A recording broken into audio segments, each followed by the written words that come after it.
মা আমি তোমাকে কিছু দেখাতে চাই, কিন্তু তুমি কোনো কথা বলবে না। কিন্তু মা, কি হয়েছে? কিছু না, তুমি শুধু চুপচাপ দেখো।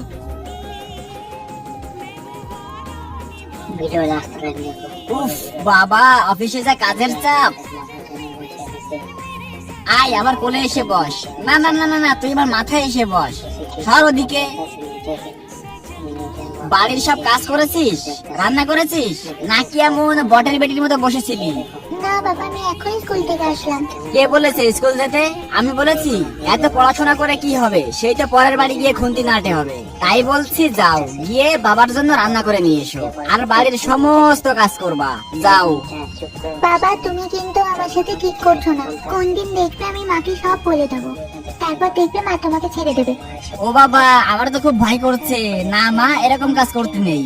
মাকে কিচ্ছু বলো না। হ্যাঁ, তুই কি ভাবছিস তোর মা তোর সব কথা বিশ্বাস করবে? তোর মা না আমার কথায় উঠে বসে। যা গিয়ে খাবার বানা। বাবা আমি তো তোমাকে বললাম আমি সবে স্কুল থেকে আসলাম। যাও। ঠিক আছে বাবা, আমি বাসন মেজে দেবো, তার সব খাবারও বানিয়ে দেবো।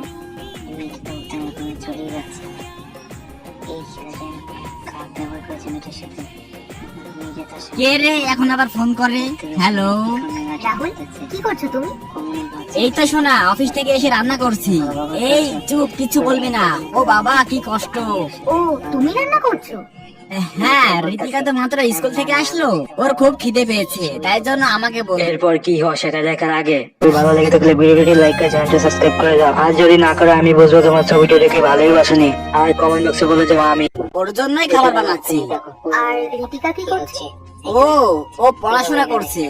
এ বাবা, তাহলে তো তোমার অনেক খাটনি হয়ে যাচ্ছে, সব কাজ তো তোমাকেই করতে হচ্ছে। তাহলে রাহুল আমি এক কাজ করি, আমি বাড়ি চলে যাই, তাহলে তোমার একটু সুবিধা হয়ে। হ্যাঁ, এই না না না না না, তোমার তো এখন অফিসে অনেক কাজ, তুমি অফিসেই থাকো, বাড়িতে আমি সামলে নিচ্ছি। ঠিক আছে, আমি তাহলে অফিস কমপ্লিট করে আসছি। আর এরপর কি হয় পার্ট 2 দেখতে কমেন্ট করো।